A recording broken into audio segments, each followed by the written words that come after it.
So I turn to consider what the documents tell us about Professor Hill's knowledge of and response to the risks of hepatitis and HIV.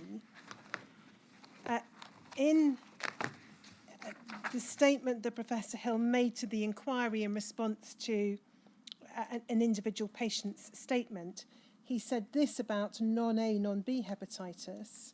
At the time that I was seeing the patient, late 1970s, non-A, non-B hepatitis was thought to be a minor self-limiting condition with no serious long-term consequences. Unfortunately, this did not turn out to be the case later on. So that's what Professor Hill says, and obviously so we've looked at a wide range of materials from the 1970s and 1980s, and indeed earlier in relation to that.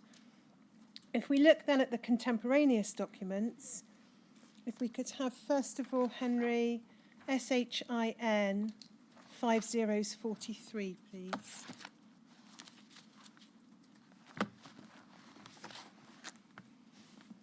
These are the minutes of a meeting of the West Midlands Working Party attended by Dr. Hill.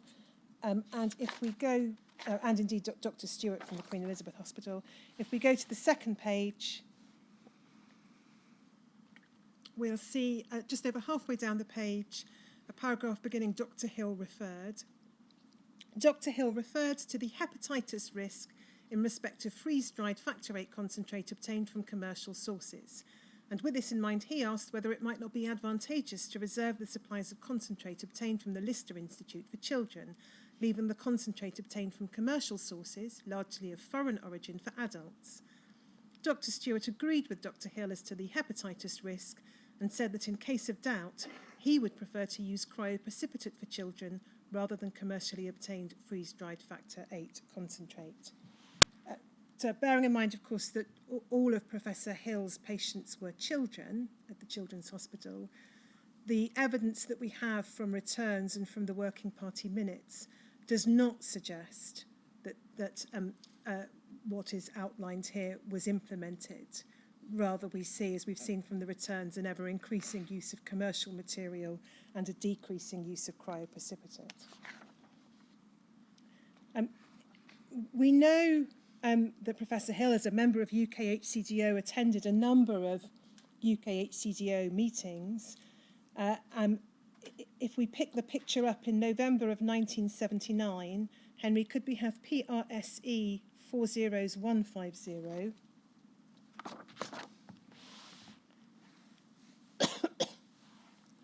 We can see these are minutes of a meeting on the 20th and 21st of November 1979, and Dr. Hill's name appears as attending both days on that page. Professor Stewart for the Queen Elizabeth Hospital also attended.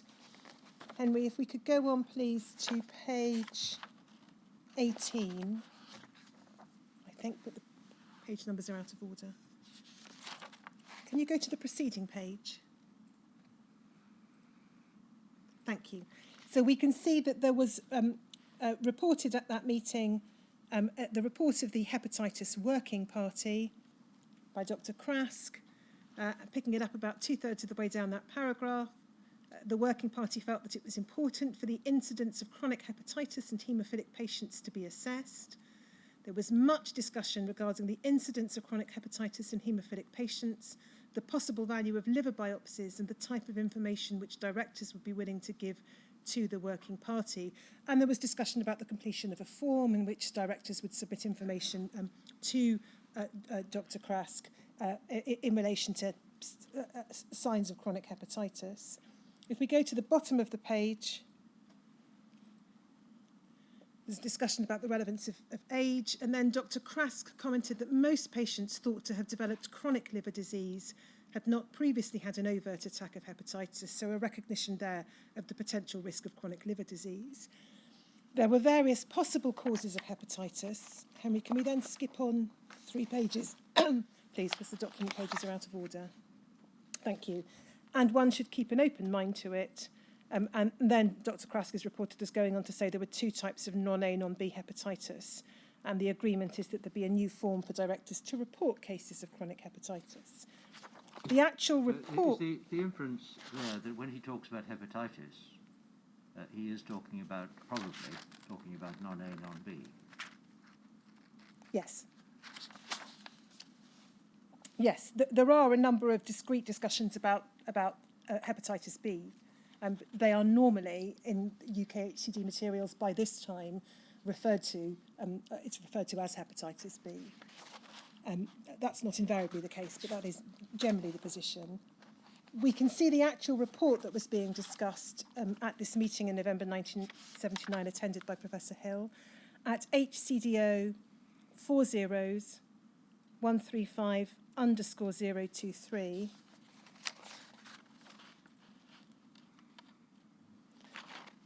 You'll see there it says report of the Haemophilia Centre Directors Hepatitis Working Party in 1979.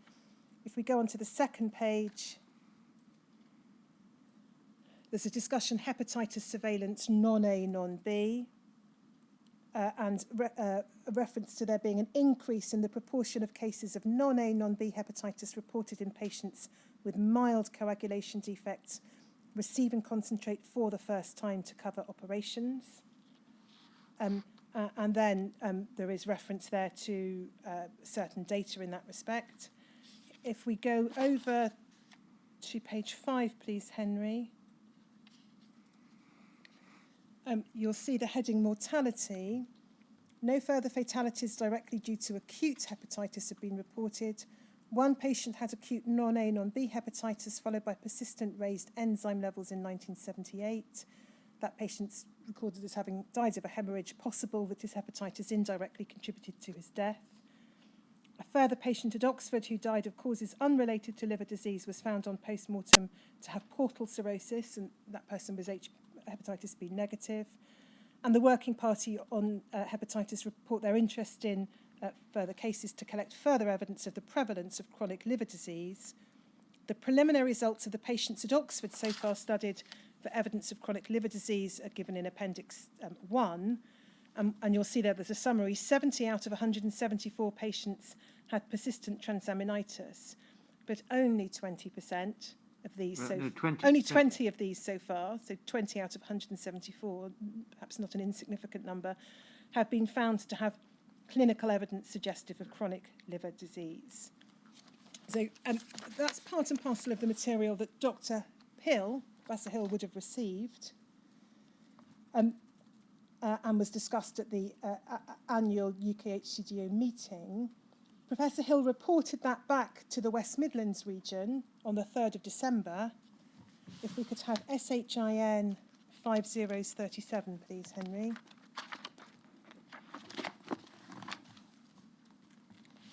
So this is the 3rd of December 1979. If we go to page 3, bottom half of the page, Professor Hill said that at the Oxford meeting referred to in minute 79/15 above, the Hepatitis Working Party had reported that commercial factor 8 carried the risk of hepatitis, and he was concerned that some children at the Children's Hospital had become hepatitis carriers. And then there's a reference to hepatitis B. Members echoed Dr. Hill's concern regarding the risk of hepatitis B. So it's unclear from what's reported about Dr. Hill whether he's referring to just B, non-A, non-B, or both. And Dr. Stewart undertook to discuss the whole question of the availability of cryoprecipitant factor 8 with the regional medical officer. In between those two dates, so Professor Hill's attendance at the UK HCDO meeting and his reporting back to the West Midlands meeting, there's an interesting insight into Professor Hill's clinical practices from an individual witness. If we could have up, please, Henry,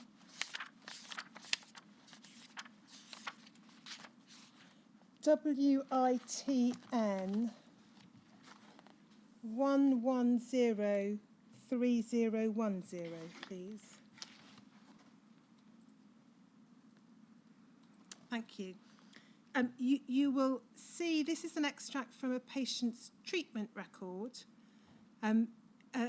This is a patient with a mild haemophilia. You'll see the date of birth is 1979. We've obviously concealed the precise date of birth. But this was the treatment of a baby with mild haemophilia. And if we look down towards the bottom of the page, you will see there a number of dates from the 28th of November 1979 through to the 2nd of December 1979. treatment given factor VIII. So that's commercial factor VIII material given to a baby with mild haemophilia to cover surgery at the end of November and beginning of December 1979. And if we go to WITN 11003011, please. This is a document relating to the same patient. If we zoom in on the bottom half of the page, please, Henry.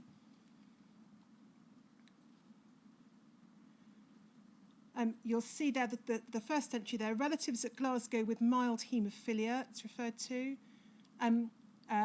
It's said in the second line, likely he has mild haemophilia. In fact, in this particular patient, it turned out the patient had been misdiagnosed and did not have mild haemophilia. Patient's told diagnosis, he will need twice daily cover with cryoprecipitate for at least 7 days to cover the operation.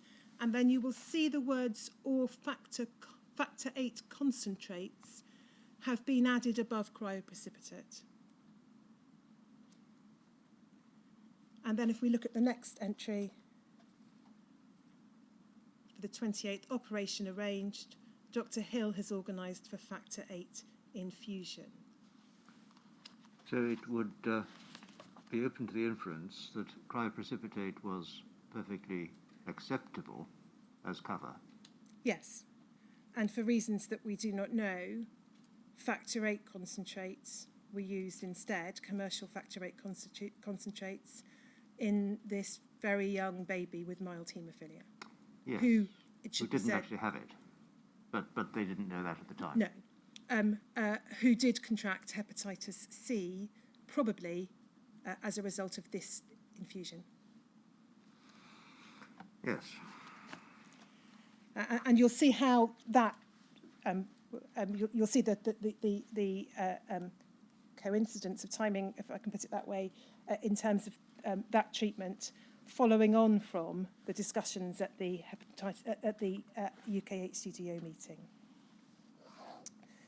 There were, unsurprisingly, further discussions at the following year's meeting of UK HCDO in September of 1980. I won't go to those documents, but there was the routine update from the Hepatitis Working Party, which Professor Hill also fed back to the regional Working Party in December of 1980. If we could then go, please, Henry, to BAYP 5019_024, please.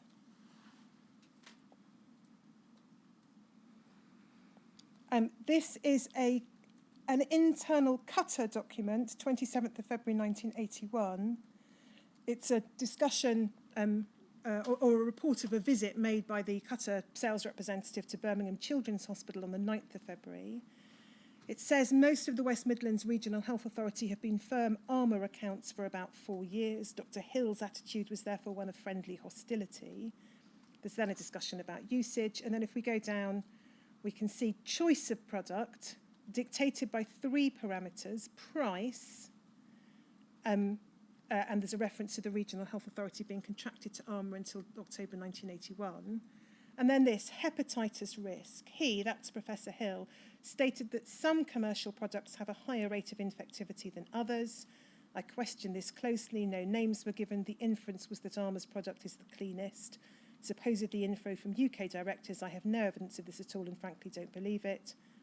We discussed the general concern of altered liver architecture in haemophiliacs and the possibility that some of this could be caused by the high protein levels of some factor VIII preparations.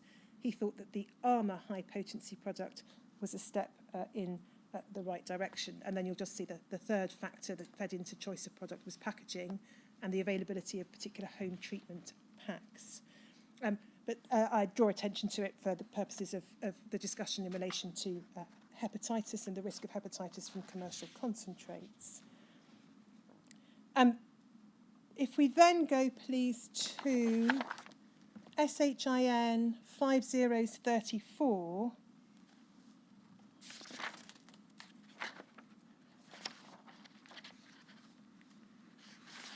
this is the West Midlands Working Party meeting that followed on few months after the interaction with Qatar that we've looked at.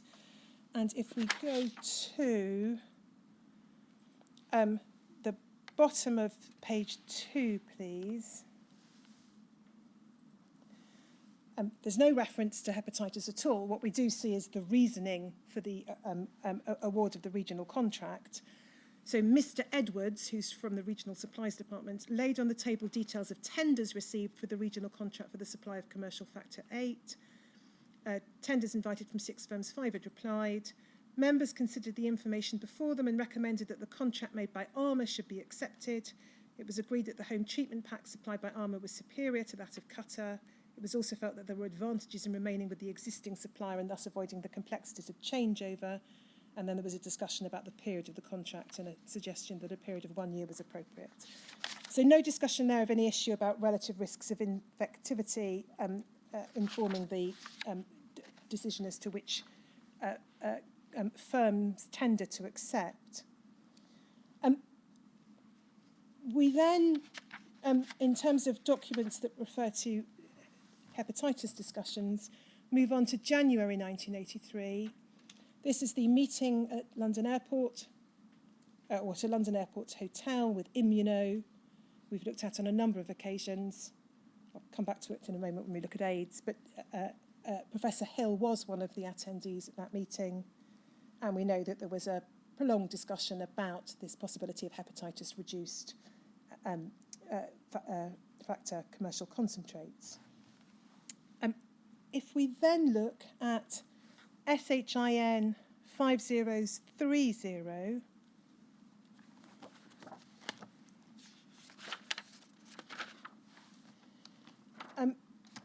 this is a meeting in June of 1983, again attended by Dr. Hill and Professor Stewart from Queen Elizabeth.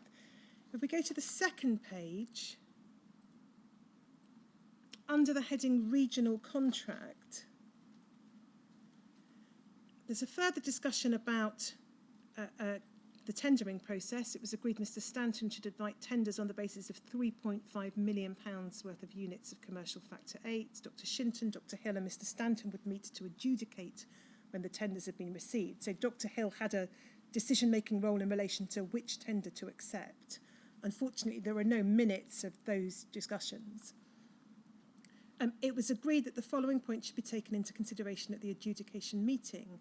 Amount of effort involved in changing supplier, where firms have their donor facilities in the US, and then it says any public pressure for a change of products, e.g. to heat-treated factor 8, should be resisted until another product had been proved to be more satisfactory. So those are said to be the criteria, or some of the criteria, for considering which tender to award. I draw attention to 2, where firms have their donor facilities in the US. The relevance of that is not explained, but an inference at least would be because of concerns about paid commercial donors and the risk of hepatitis and or transmission of AIDS. Just to complete that picture, if we then look at the following working party meeting, that's SHIN 5029, please, Henry. December 1983, if we look towards the bottom half of that page under the heading Regional Contract, it just says Dr. Allah informed the committee that the lowest tender was forwarded by the present supplier, ARMA, and no change was envisaged. So there's no apparent consideration to that issue about location of donor facilities or any other factors going to infection risk. Price appears to be the key factor there.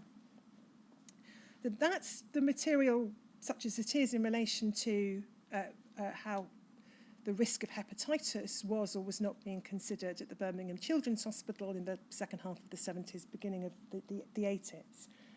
We turn to consider the position in relation to AIDS.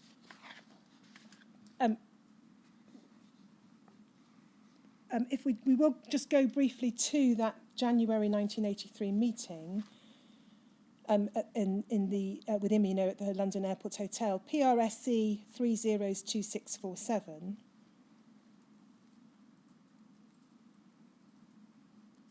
If we go to the last page, please, Henry.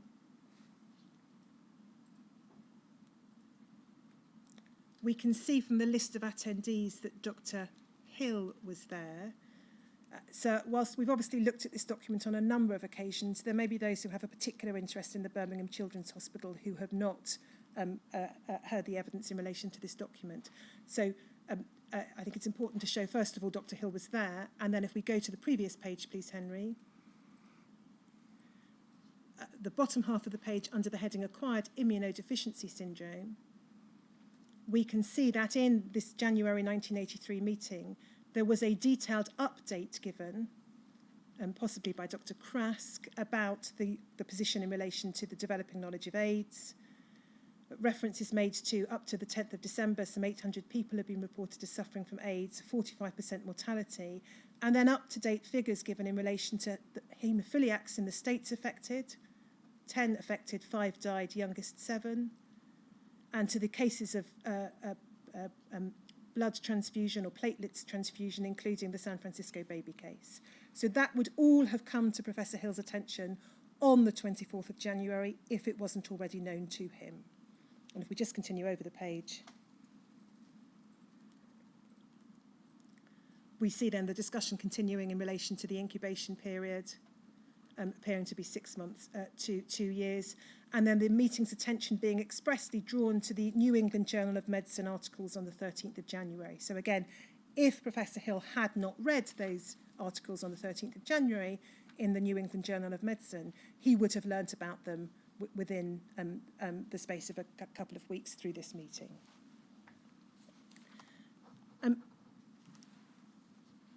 We know that in June of 1983, Professor Bloom and Dr. Ritzer, on behalf of UK HCDO... Just before you leave that, the very last paragraph, with beginning final comments, this is looking to see what the infectious agent might be, assuming there is one, and it might be not just one, but a mixture, and the supposition there is that that might include non-A, non-B. Yes.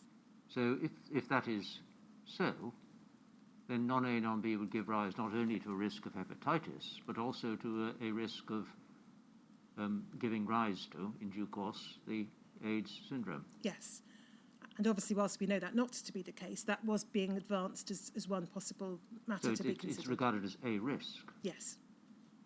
Yes. We have not seen any documents to show any change of approach on the part of Professor Hill in terms of treatment of his child patients in the months that followed. If we go to HCDO 40-270_004, please. This is the letter that we've seen before, June 1983, sent out by Professor Bloom and Dr. Ritzer. I think in our presentation we say this would have been received by Professor Hill and Professor Franklin. In fact, Professor Stewart was still the Queen Elizabeth Hospital Director, I think, at this point. But in any event, it would have been received by Professor Hill. This made the treatment recommendations that we see. If we just go down to the paragraphs numbered 1 and 2. So the suggestion that DDAVP should be considered for mildly affected patients with haemophilia A or von Willebrand's and minor lesions, and reference there made to the increased risk of transmitting hepatitis by means of large pool concentrates in such patients. And then point 2, the idea that it would be circumspect to continue a policy for the treatment of children and mildly affected patients or previously unexposed patients with NHS concentrates, cryo or freeze-dried. That wasn't, of course, as far as we can tell by this stage, the policy at Birmingham Children's Hospital. Most children were receiving commercial concentrates, although some received NHS or cryoprecipitate. And so we don't know whether this led to any change of approach on the part of Professor Hill, these recommendations, such as they were. We've seen no positive evidence of any change of approach in the second half of 1983 following receipt of this letter. Well, in terms of what it says continue doing what you're doing. Yes. It doesn't say change it. No, so perhaps not surprising that the evidence doesn't establish a change of approach. There is some discussion at around this time in the West Midlands Working Party of the risks of AIDS. And if we could go then to SHIN 5030. This is the 27th of June 1983 West Midlands Working Party meeting. We looked at it a few moments ago for a different purpose. So it's 3 days after that letter. If we turn on to the second page and go this time to the bottom half of the page, the penultimate paragraph says, Dr. Shinton referred to a letter he had received from Dr. Arler, who made the point that cryoprecipitate was probably a safer product than factor VIII concentrate in respect of transmission of acquired immune deficiency syndrome, AIDS. And then Dr. Arler asks the Working Party to advise on the purchase of heat-treated factor VIII. So no suggestion there that the cause of AIDS is something other than, for haemophiliacs at least, use of blood products. And if we go to the next paragraph, please, Henry, we can see after a lengthy discussion, it was agreed that more information was required before a decision could be made. So apparently no positive decision made for any change of approach. It's agreed instead 2 papers should be produced during the next year, so not even quickly. Top of the next page. The 2 papers are to be a discussion paper indicating the type of product that would be delivered to each hospital and the change in treatment policy that this would involve, and an economic appraisal of this development stating the amount of factor VIII that would be saved per annum, etc., etc. Would there be a substantial benefit to patients or considerable savings? We don't have, at least not at the moment, these discussion papers. We don't know if, I think with any confidence, whether they were produced or not. But that's the response to Dr. Aller's observation that cryoprecipitate would be safer. If we go over the page, the other reference to AIDS in this meeting is, so next page, apologies, Henry, top of the page under the heading AIDS. Dr. Shinton reported that the regional blood transfusion service was issuing a pamphlet to all donors in the hope they would voluntarily withdraw if they were likely to have AIDS. And then there's a reference to interviewing as a way of screening donors. It was agreed that the situation should be reviewed constantly and treatment revised accordingly. There's no documentary evidence of any kind of constant review or revision of treatment policies. Also around this time, TREL 40335_020, please, Henry. This is a letter that Dr. Hill received on the 29th, or dated the 29th of June 1983, from Treloar College, from Dr. Wassef at Treloar. And we can see it's about a particular patient, bottom of the page. AIDS-related investigations. Clinically, he exhibits some of the stigmata of AIDS. And those are then described. And then we go over the page.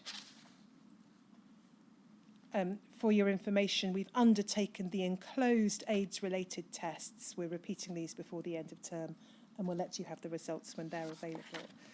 So again, we've seen from earlier presentations the invitation sent out by UK-HCDO in March of 1983 to directors to monitor their patients for signs of AIDS and report back to UK-HCDO.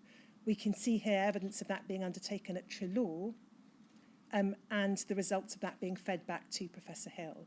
We don't know what, if any, observations Professor Hill was undertaking in that regard at the Birmingham Children's Hospital in relation to the patients who remained full-time under his care.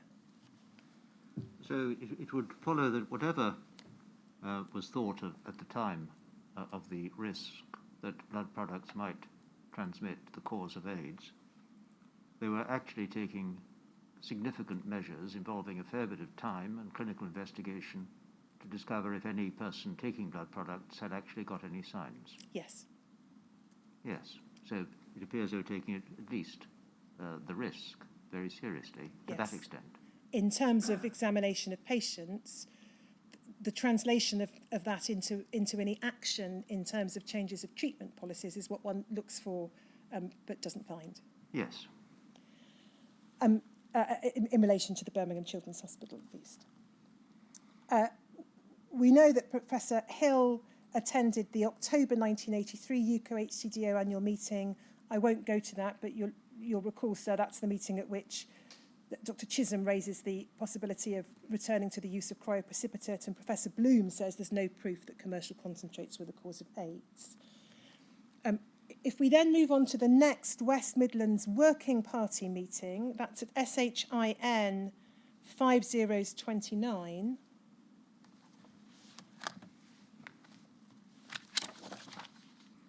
This is December 1983, 5th of December 1983. We've already looked at it in terms of the tender award. If we go over to the second page, this is the extent of the discussion in relation to AIDS. Dr. Allah informed the committee that a blood transfusion handout was now available at donor sessions. It was agreed that if any case of AIDS was suspected, then the Regional Public Relations Office should be informed in case their help was required. So that is the only minuted reference to the risk of AIDS or any action in relation to it in this meeting in December 1983. Contact the Public Relations Office if required. If we move to March of 1984, sir, if we could have, please, Henry, BSHA 40119.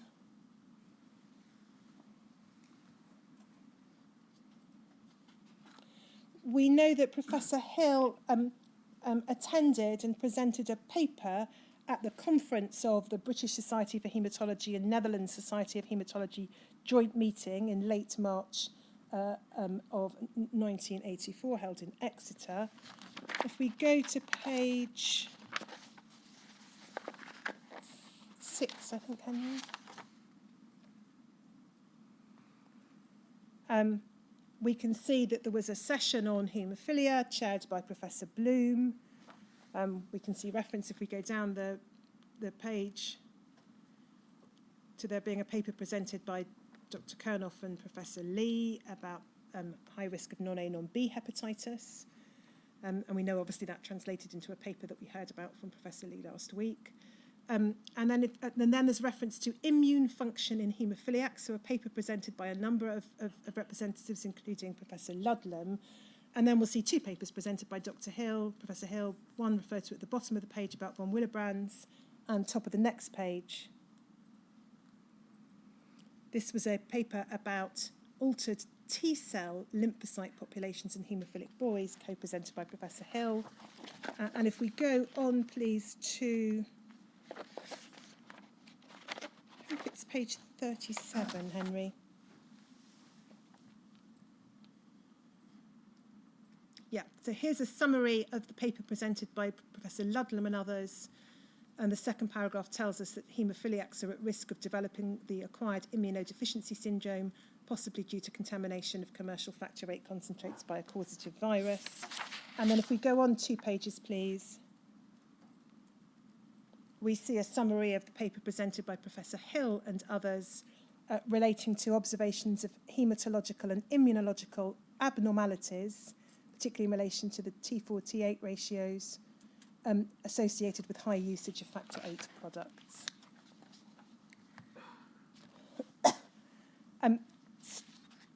Still in March 1984, Professor Hill would no doubt, as a director, have received a further document from UK-HCDO, we don't need to go to it, we've looked at it a number of times, which was concerned with hepatitis-reduced factor VIII trials, clinical trials, but said in terms all products except those derived from NHS factor VIII are made from plasma imported from the USA, and therefore they carry a putative risk of transmission of AIDS.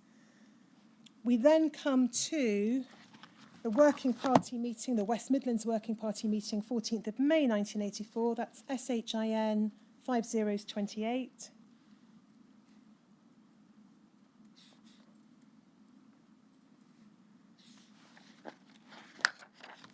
So this is May 1984. If we look halfway down the page under the heading AIDS, Dr. Aller refers to when an appropriate screening test for HTLV was available, it would be essential for this to be introduced for blood donors. And then bottom of the page refers to annual statistics compiled by Dr. Hill. They showed an increase in usage of BPL factor 8 supply with an appropriate decrease in commercial factor 8 purchase. That is, I think, a regional, it looks like those would be regional statistics rather than just the Children's Hospital, but we don't have the appendix to the meeting. And then over the next page, we can see there's a discussion of the likely shortfall of 3.5 million units. This is in terms of factor concentrates to be made up from commercial sources. And then there's going to be consideration of tenders and an adjudication by Dr. Franklin, Dr. Ibbotson and others. And I can no doubt ask Dr. Franklin about that, Professor Franklin about that this afternoon or tomorrow. We then get to December of 1984, and we see an emergency general meeting being held by, or an extraordinary general meeting being held by the West Midlands Working Party on the 17th of December 1984, and that is SHIN 5026_002.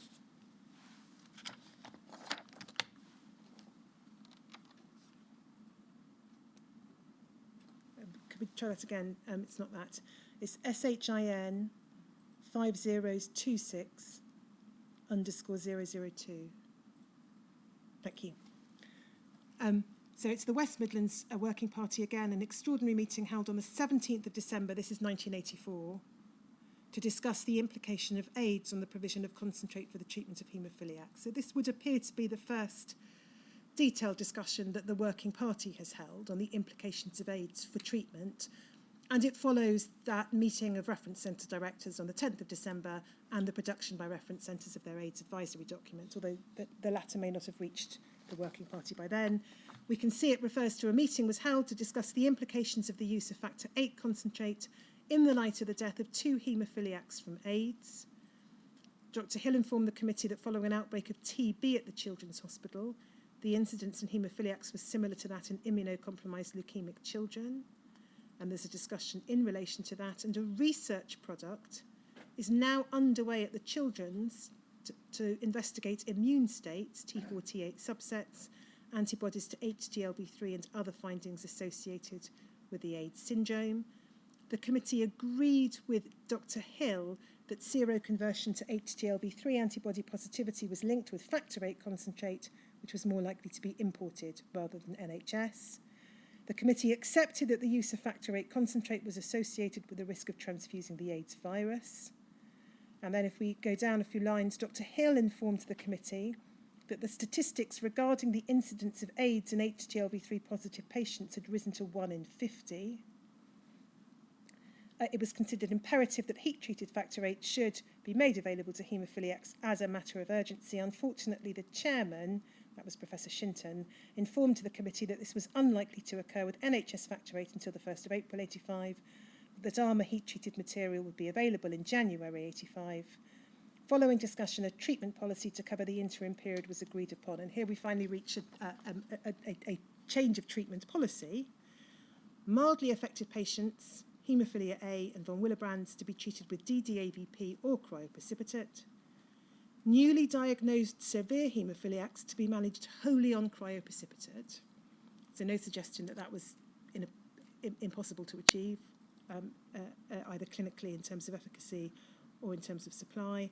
Patients with no previous exposure to commercial factor 8 should continue on NHS factor 8.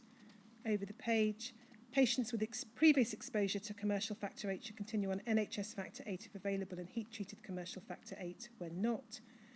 It was stressed that full discussion should take place with the recipients regarding use of therapeutic material, as the availability and speed of HTLV3 screening precluded its use for treatment guidance. And then there's discussion about the financial implications.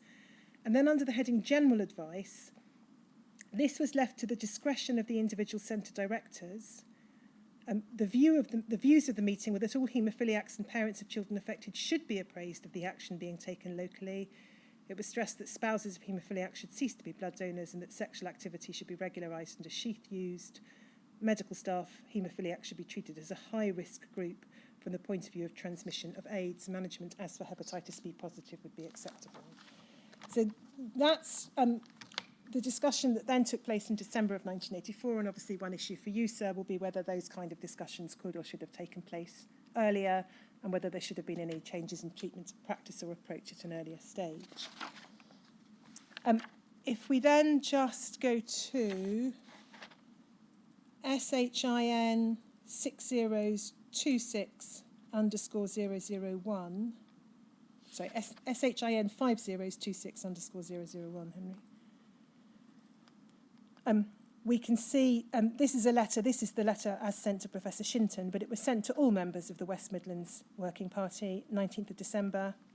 It refers to the extraordinary meeting and then says, ARMA have agreed to heat treat all material, which is returned to them at a cost of 4p per unit. I'd be grateful if you could send any material back to the Regional Blood Transfusion Centre.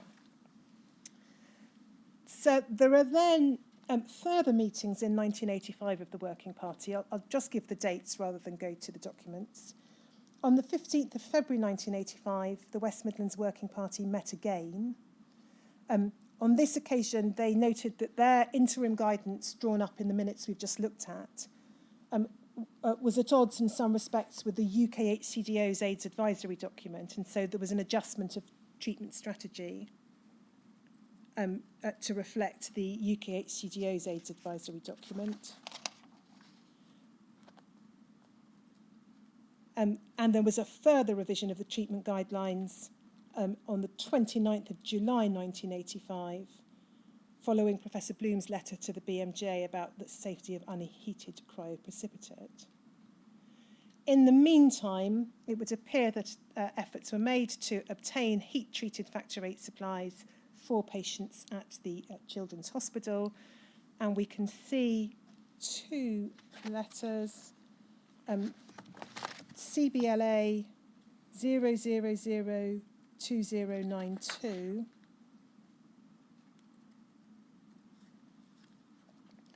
This was from Dr. Hill to Dr. Snape, 18th of March 1985. He says, I'm anxious to receive sufficient factor VIII concentrate of the heated type for the following patients with severe haemophilia, and then lists 9 patients.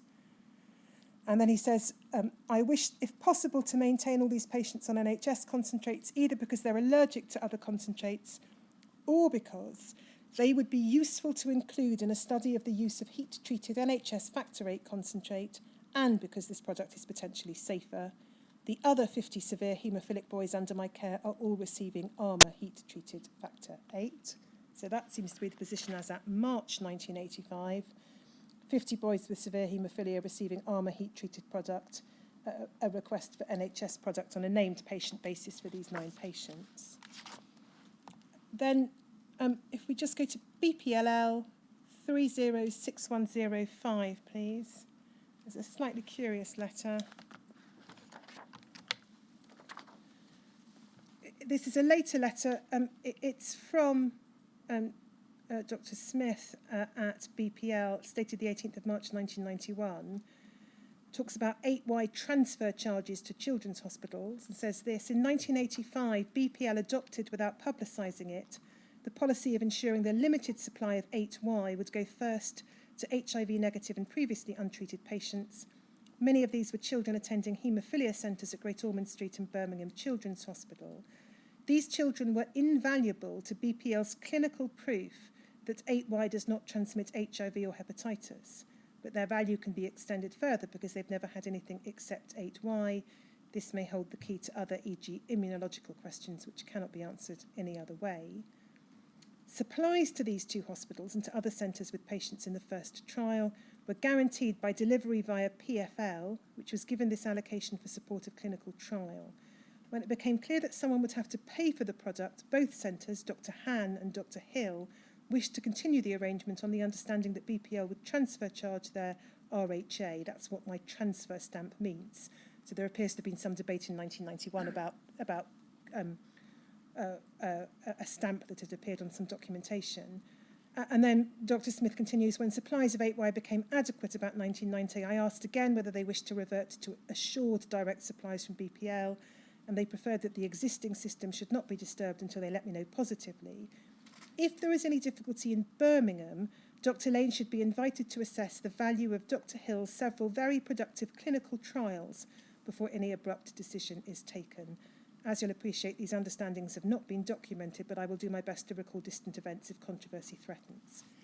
So there appears to have been some arrangement as between BPL and, amongst others, Birmingham Children's Hospital and Dr. Hill for receipt of 8Y and usage of 8Y in certain clinical trials.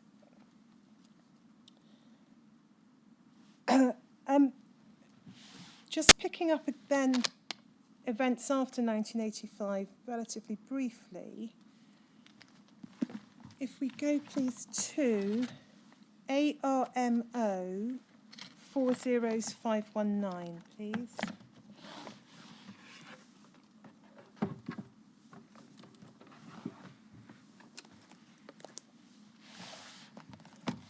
So this is a document dated March the 26th of 1986. It's an internal pharmaceutical rep memo. The author is a Loftus S. Lucas, and it's describing what's called a satellite meeting, Hemophiliac Centre Directors Meeting, St Thomas's Hospital, London, 17th of March 1986. We can't be certain that this meeting was attended by Professor Hill, but it looks likely as though he did, because he did attend the Haemophilia Centre Directors meeting at St Thomas's that day. And what's said by the author of this memo, I estimate that approximately 150 people attended this meeting, chaired by Dr. Savage. The purpose of the meeting was to look at the viral safety of AHF concentrates. There was little discussion about HGLB3 inactivation. Most people assumed all heat treating was sufficient.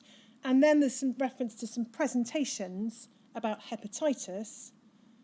Dr. Preston did a presentation on liver cirrhosis, in which he concluded that hepatitis leads to progressive liver disease, and it records Dr. Preston taking issue with the published work of Professor Minucci, and reference to biopsies undertaken by Professor Preston, with 7 out of 10 patients progressing from chronic persistent hepatitis to either chronic active hepatitis or full cirrhosis. So I think probably reasonable to infer that material was known to Dr. Hill. And over the top of the next page, we can see a presentation by Dr. Kernoff, described as another of our monoclate investigators, saying from the platform that liver disease is a very serious problem resulting from AHF concentrates and acute non-A, non-B hepatitis. And then there are various figures given by Dr. Kernoff, including the following. His estimated attack rates from a pooled plasma produced AHF were as follows: US commercial 100% attack rate, UK volunteer 33% attack rate. Now, this is Dr. Kernoff. This is. In 1986. Yes. In March, quoting from the published work of prospective virgin patient studies, which he'd been conducting himself, I think. And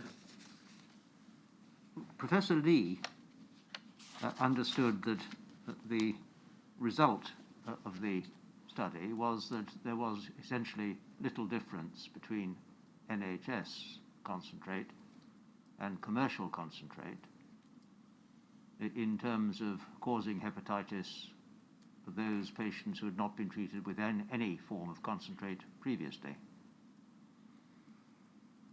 This, from Dr. Kernoff, suggests that there is a huge difference. Both will cause it, but it's 3 times as likely in the US commercial as it is in the NHS. Yes. That's what it seems to say. That's what it seems to say. And it's said by one of the authors of a paper which has been taken, at any rate, to say the opposite. Yes. And that's the paper which you, Professor Lee, referred to published in the British Journal of Haematology in 1985. That's right, sir, and clearly a matter that will warrant further inquiry by the So inquiry. the question is really how one reconciles those two. Yes. Yes, it might involve, I suppose, in due course, seeing what the actual raw data said. If we're able to obtain it, then yes. Because plainly there's a difference of, if it is the same data, and there's a reference in this to prospective study, which he'd been conducting, so he's talking about unheat-treated factor VIII product, as it would seem. You would expect the raw data at least to be open to interpretation, and has been interpreted in two different ways by the same author. Yes. But it's curious. It is curious, sir, and a matter that we will need to investigate further. Just still with this document, if we go to the last page, we just see a reference to some research by Dr. Hill. Paragraph number 2, under the heading Conclusions, C. Bishop is pursuing a study with Dr. Hill, Birmingham, who believes that the protein load is perhaps as important as viral transmission. I believe that we should support this study with monoclate. So we don't, I think, at the moment know any more about that particular study, but it's one of a number of studies that Dr. Hill appears to have been involved with around this time. So we know also, I think to take you to any documents in relation to this, that in the autumn of 1986, Professor Hill discovered that some of his patients had seroconverted following their use of the Armour heat-treated factor VIII product. And that was reported to, a working party extraordinary meeting on the 13th of October of 1986. And there are a number of documents that make reference to that. And indeed, so I think you've heard from at least one patient who was in that unfortunate position. Moving on then. I think in the paper which you prepared, there's a reference to some correspondence between himself and the pharmaceutical company concerned. Yes. You're referring to paragraph 97, sir?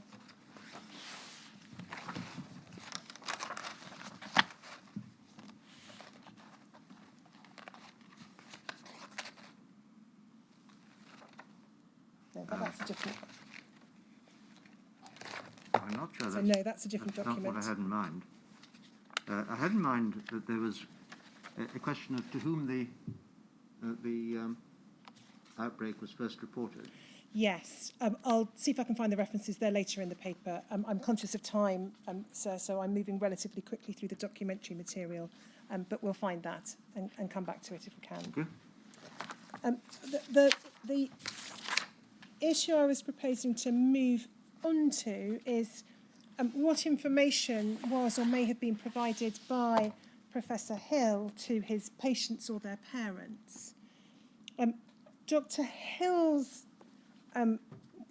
statement to the inquiry, if we just have it up on screen, WITN 3087001, please.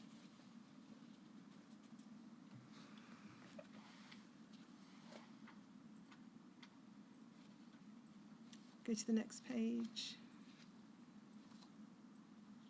Next page.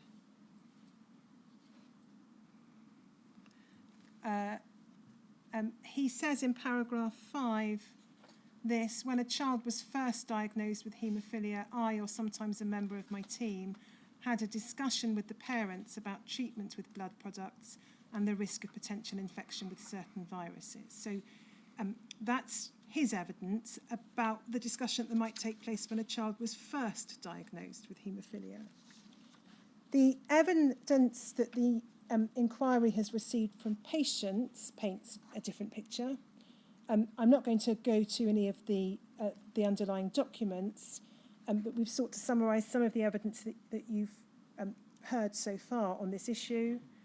So we had evidence from Andrew Evans of his parents being called to a meeting at the Children's Hospital not long after February 1983. That was when a New Scientist article was published, you may recall. dealing with AIDS, at which Professor Hill told Mr. Evans' parents in response to a direct question as to the chances of Mr. Evans being infected with AIDS, that he had more chance of getting arthritis through a lack of treatment than getting AIDS through having treatment. We had evidence from Mr. O, an anonymous witness, that his parents were not consulted when there was a change of treatment from cryoprecipitate to factor concentrate, and that they were given no warnings of the risks of infection from such products. You heard from Mr. A.I., whose understanding was that his parents had not been told there was any risk of factor concentrates. And then, when he moved on to heat-treated factor concentrates, was told that the products were safe and free from viruses, so he couldn't become infected, and in fact was. You heard from Elizabeth Hooper about her late husband Paul, treated at the Children's Hospital, who wasn't, as far as she was aware, ever warned of the risks involved from receiving factor 8.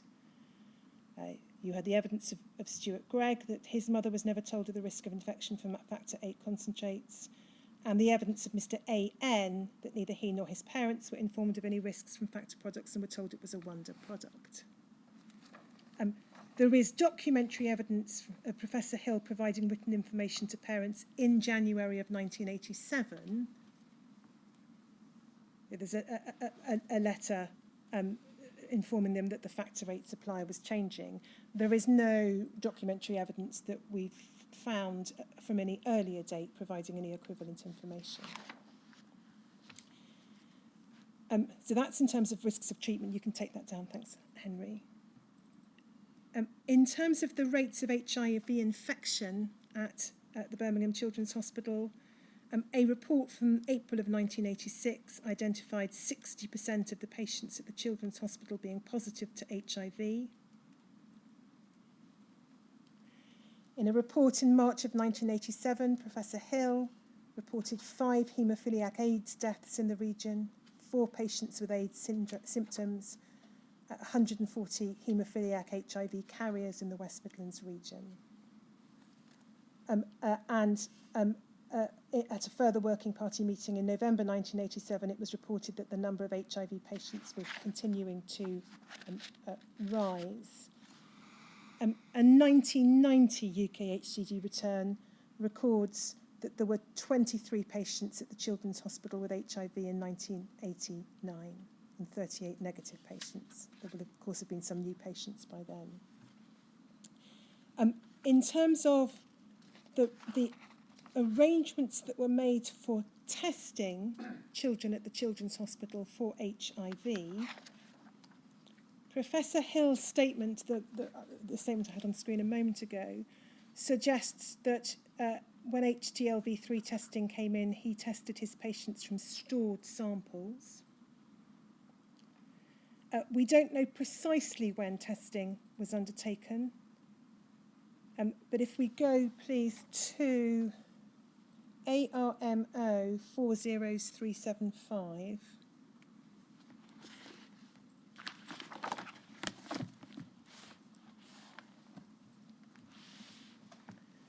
This is an internal, internal pharmaceutical sales rep document reporting a visit to Dr. Hill on the 29th of April 1985. The objective of the visit was to discuss Dr. Hill's research on AIDS and haemophiliacs and his recent hepatitis B problem. And you'll see there that there's a reference to 9 children having been shown to be positive for hepatitis B. And then if we go over the page, we'll see under the heading AIDS Research, Dr. Hill's original project involving the children exposed to tuberculosis has been written up for publication. He'll send me a transcript. Dr. Hill continues to screen haemophiliac children for HTLV3 antibodies. Just over 50% are positive. And then it's recorded that Dr. Hill suspected all children who've had a long exposure to concentrate may well be infected. And then further down the page, it's recorded that Dr. Hill is now testing parents and siblings of haemophilia patients. And then if we go to ARMO 40391,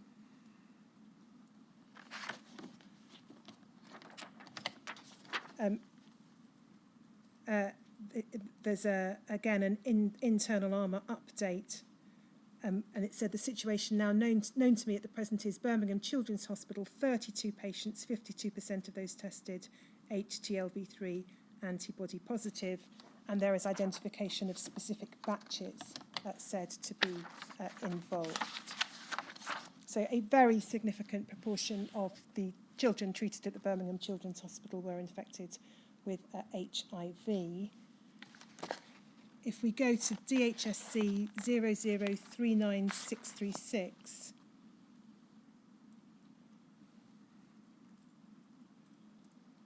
this is a letter from Dr. Hill to the Regional Virus Lab, 17th of February 1986. If we go to the text of the letter, there's reference to a particular haemophiliac and to there having been samples sent to the lab in July and October 1984, and it said, I wonder if it's possible for you to get them out and test them for HTLV3 antibody. So there seems to be subsequent testing of stored samples.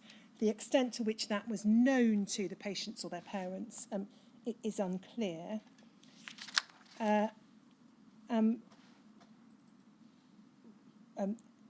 We should then, then in terms of what information we have about how patients were told of their diagnosis of HIV, Professor Hill's statement says that on receipt of the test results, he called in the parents of the children and asked them if they wanted to know the results, and if they did, he would explain them and discuss whether the child should be told. Again, sir, you've heard a range of evidence from individuals which conflicts in a number of respects with that account. So again, Andrew Evans' recollection, or his mother's recollection, was that Professor Hill informed her at a routine appointment with no further information being given. Mr. O's evidence was that neither he nor his parents were informed that he was being tested for HTLV3. His records show he was tested on a number of occasions.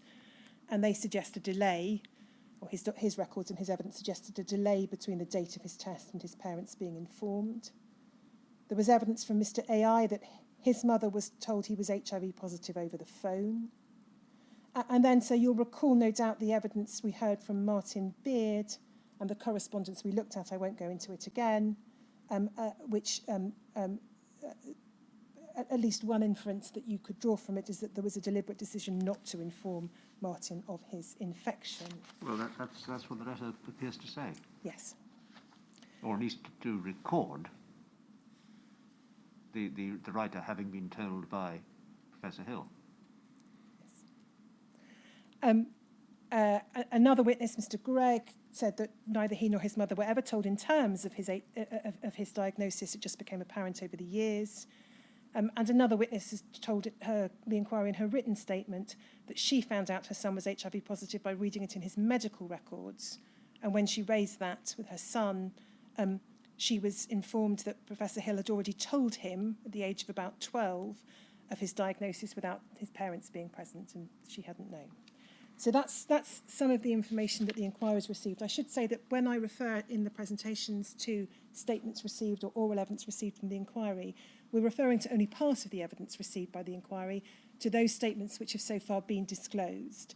There are, of course, other statements that the inquiry has, both from Children's Hospital patients and other centres, which the inquiry has read and analysed and which will be disclosed in due course, but which I can't yet refer to by name for the purpose of the presentations. So one of the themes of the documents relating to the position in Birmingham, both at the Children's Hospital and the Queen Elizabeth Hospital in the latter part of the 80s, are difficulties in terms of obtaining funding to ensure appropriate treatment and facilities for patients who were infected with HIV. But that is an issue I can explore with Dr. Franklin, with Professor Franklin in his evidence, because that's information that he was privy to and part of attempts to obtain further funding. On the issue of hepatitis C testing, there are, I think, just two documents that it would be worth looking at. These are general observations by Professor Hill after the event. DHSC 0004003_038, please.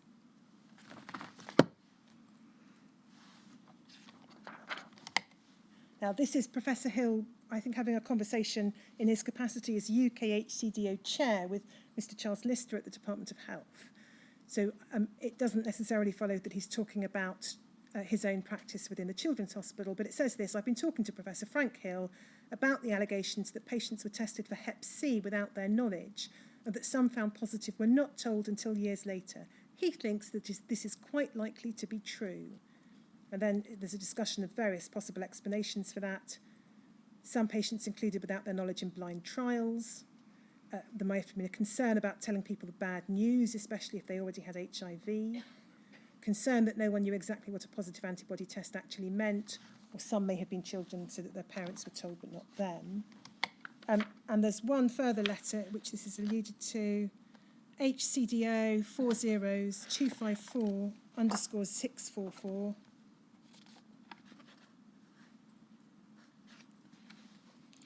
This is a letter from Professor Hill, October 2004, to the Haemophilia Society. So again, it's a number of years later. Bottom of the page, he says, it's difficult to comment further other than to say some clinicians may have considered they were acting in the best interest of their patients. When HCV antibody tests were introduced, there were difficulties in interpretation.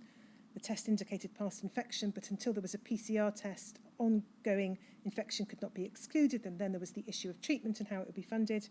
Many of the patients with HCV were already coping with advancing HIV, and some clinicians may have been concerned with presenting them with further uncertainty. Top of the next page.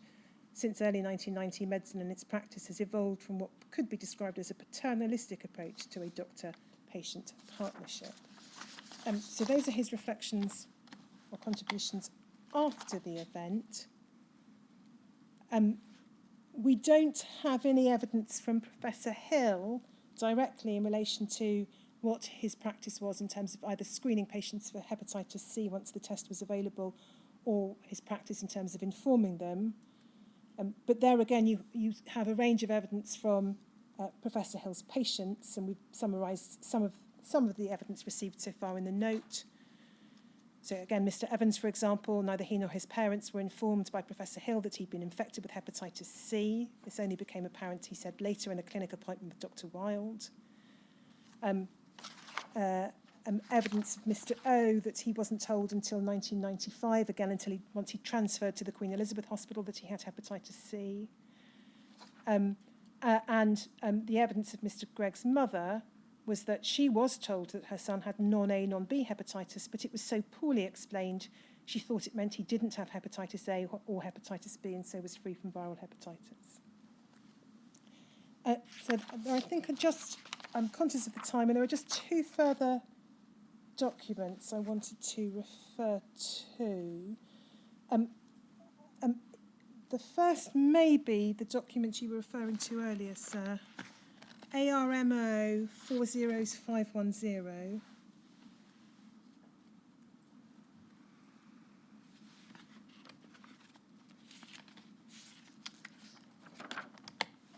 This is the minutes of a meeting between representatives of Aurora Healthcare and the Department of Health.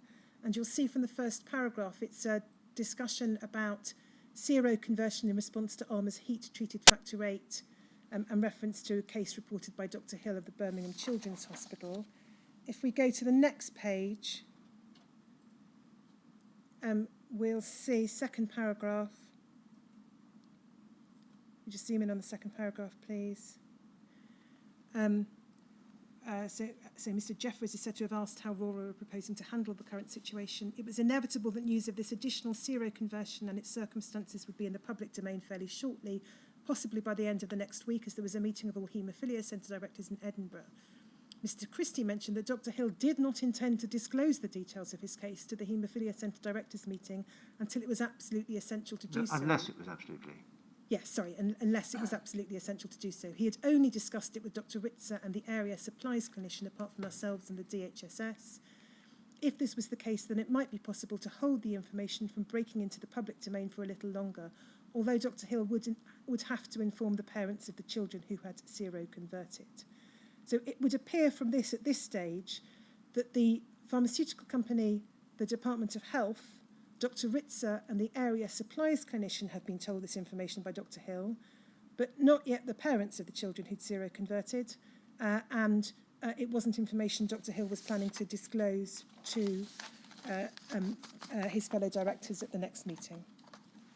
It was a document associated with that, but it was earlier in time. I think it was a report from the I think correspondence of some sort between Armour and or considering in Armour the response which they'd had from what the then Dr. Hill about the seroconversion of people on heat-treated Armour concentrate. So there are a number of documents associated with that issue, we can find it at a later stage if need be. There is just one further document I wanted to refer to before we end the presentation. That is at, I think it's ARMO 40370.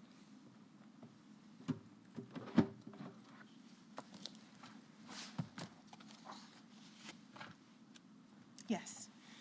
We've set out in our notes some documentary evidence of interactions between pharmaceutical companies and Professor Hill. This is one of the more striking examples. It's from Armour, dated March the 27th of 1985, to Dr. Hill. Dear Frank, you will note from the enclosed copy letter that I have paid our first 1985 donation to your research fund to the Finance Department of the Central Birmingham Health Authority. We continue to be very interested in the progress of this project and, of course, its extension into HDLV3 screening of children who've been treated with non-treated and latterly heat-treated factor 8. So it would appear that as at 1985, Professor Hill had a research fund to which Armour, who had for many years been the sole commercial supplier to the region, was making donations. At present, we don't have any more information about this particular issue than as set out in that document. The document which I had in mind was ARMO 40585.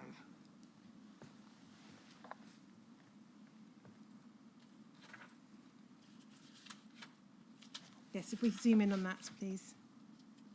Ah, yes. September 1986. Again, an internal memo. Dr. Hill rang me this morning to report 2 haemophiliac children who'd seroconverted to HIV antibody positive following a long course of Armour heat-treated factor 8. And then reference to the incident needing to be reported to the DHSS, and he also believed that a publication describing his experience should be prepared. So the course of events, according to this, if it's right, is that Dr. Hill discovers that there are 2 children in his care who have now tested positive for HDLV3. The first person he tells of this is the maker of the product before he tells the DHSS. He then has in mind telling who? Well, the evidence suggests that it was reported to the DHSS, that earlier document we looked at, that it was reported to Dr. Ritzer, presumably in his capacity as someone effectively maintaining the database at Oxford at that stage. It was reported to the area regional supplies officer, that's presumably the West Midlands area regional supplies officer responsible for the contracting, and then, an inference at least from the documents, only then is it reported to the parents. Is there any reason anywhere in the documentation why he should tell the producer of the product before he tells the DHSS? No, I don't think so, sir. Thank you. And there was then, I think I mentioned, discussion of this at an extraordinary meeting of the Working Party on the 13th of October of 1986 at SHIN 5019.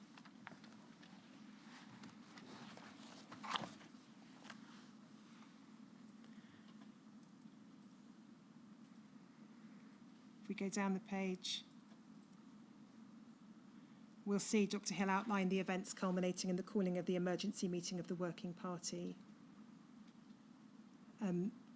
and reference to seroconversion. And it said he passed his findings to Armour Pharmaceuticals, whose representatives met with members of the DHSS and jointly decided to withdraw all Armour Factor 8. I'm not sure whether there's any reference in here to telling parents. If we could just look at the rest of the document.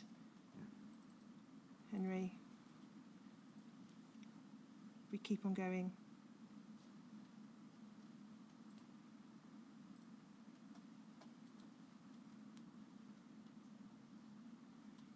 No, I'll double check, sir, but I don't recall there being any particular reference. The discussion in this meeting, perhaps understandably, is more general. Okay.